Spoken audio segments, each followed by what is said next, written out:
Mike Trudell. Hey, LeBron. Rondo said in the walk-off on Spectrum that he thought your switching over to Murray for those final few possessions was kind of a key difference defensively. It's not the first time you've switched over to a guard in crunch time of playoff games. Just wondered when you made that decision and what your mindset is when you're going against a smaller guy that's been that effective. I know it was winning time, and Jamal had it going. The kid is special. He has an array of shots, the triple threat from the three, from the mid-range, and also in the paint. And for me, it's just trusting my defensive keys, trusting my study of film, trusting personnel, and living with the results. So, I told my teammates that I had them, and everyone else can kind of stay at bay and stay home. And I was able to get a couple stops, and we was able to rebound the basketball, which is the most important thing. How are you feeling about the shots that you guys are getting against this Nuggets defense, especially in the half court? Say that again? Just wondering how you're feeling about the type of shots you guys are getting, especially against when they're packing the paint. I think at times we're doing a great job, and at certain times that we could do a better job with our spacing, especially on our post-ups. They're doing a little doubling on the post at times. So we got to get a better outlet for AD when he's posting up, get the ball, swung as quickly as possible to get more looks. But I thought we did a really good job, more importantly tonight, of not turning the ball over. And that's the thing that we talked about in Game 2 and Game 3, is that we cannot turn the ball over versus this team, and we did a great job of that tonight.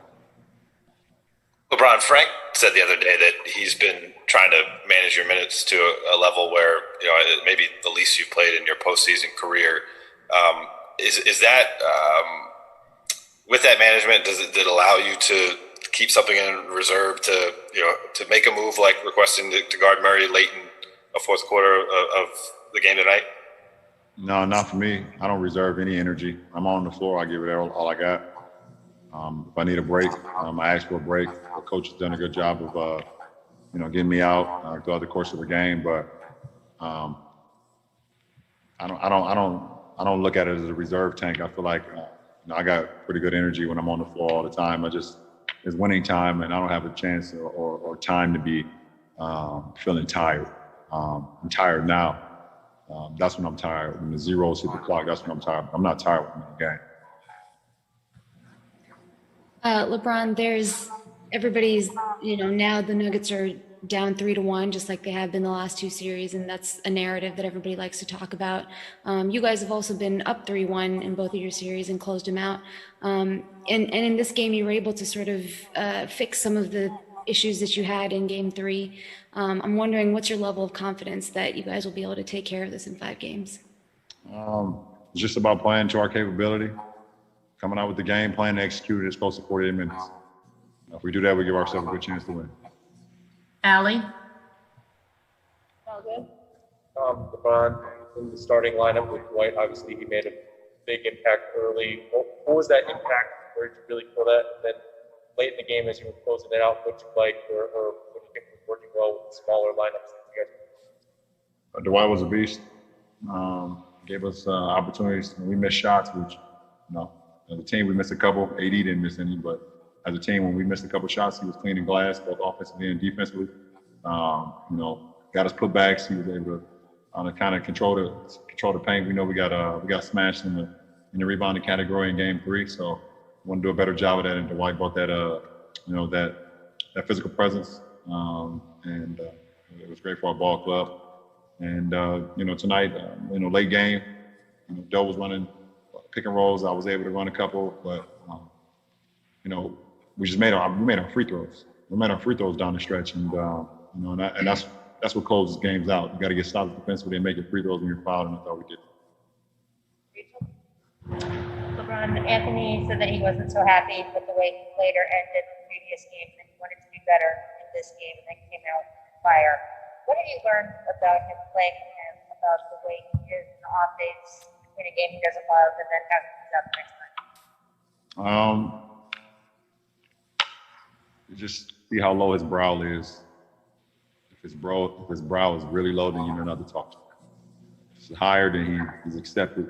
the fact that you allowed to come into his office and talk to him. Yesterday, his brow was very low in this part, and no one talked to him. So we already knew the mindset that he was in, and he came out and did it. So, LeBron, we saw your post talking about protecting Black women, and a lot of people have said that as well. Specifically for you, what does that actually mean? I think at the end of the day, respect is respect. And I mean, you just look at the history of, of America and the disrespect that Black women has gotten all for the last 400 years. I mean, you can't turn a blind eye to that. When I look at my household and seeing, my daughter who's 5 on her way to 6, my wife, my mom, rest in peace, my grandmother, and so many Black women that's done so many things for me, and seeing the sacrifices that they made, especially my mom when I was growing up, they were still disrespectful along that way. And it's still like that today. So, in the case of obviously in Breonna Taylor's case, it just, shows it once again that the walls of a neighbor is more important than her life. Not only did I want to acknowledge that for all the queens in this world, all the Black queens in this world, but also the ones that's in my life, my personal ones too. So I just kind of had a moment, yesterday, and I have a lot of moments, but I felt like it was important to let, Black women know that they're not alone.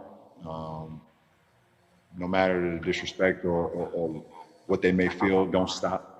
Because that's exactly what they want you guys to do. They want you guys to stop. They want you guys not to be as powerful as you guys are, not as strong as you guys are, as determined as you guys are. They want y'all to be at bay. They want y'all to accept what's going on. And, I know for sure I won't allow that. I'll continue to, when they feeling down or they feeling like there's no journey for them or no gateway for them to be heard or be seen or be respected or be accepted. My job is to continue to let them know that they are important to everything that goes on, not only in America, but in the world, everything that goes on through 24 hours in a day, 365 days, 66 on a leap year. So that's what it's about.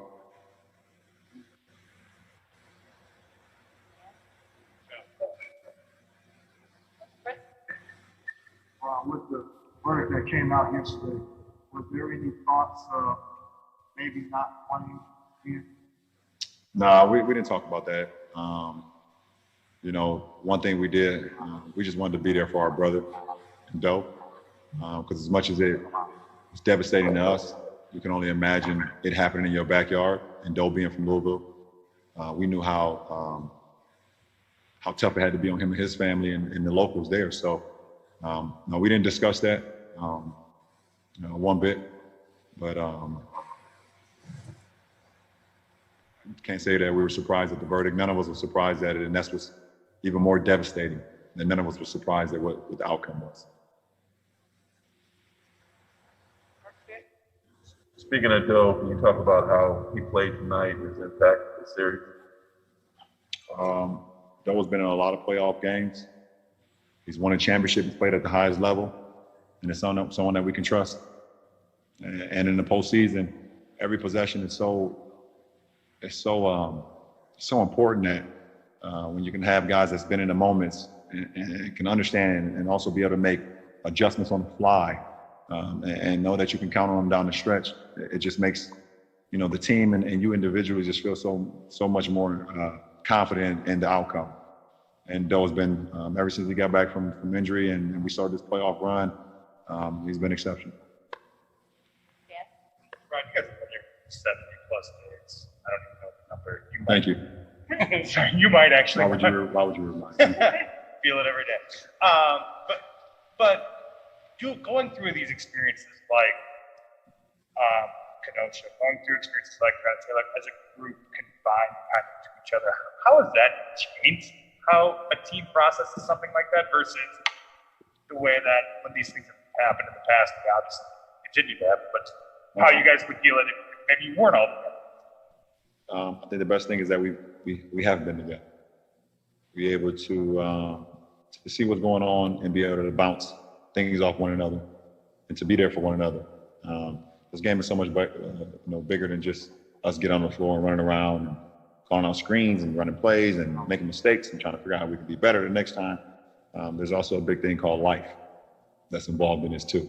And to have, like you said, things that happen in Kenosha, things that's, with the Breonna Taylor case and so many other things that's going on in America as today as we speak and as we continue to move forward, being able to be around some people that you can trust, you can confide to, be able to talk to, bounce things off, and not feel like that you have to tackle it by yourself. And I think that's very important when you have a support system like that. And the best thing that you can have is a close-knit group, because we're together, more than we are with our families. So having that support is, it's pretty amazing. Thanks, Rob. Appreciate it.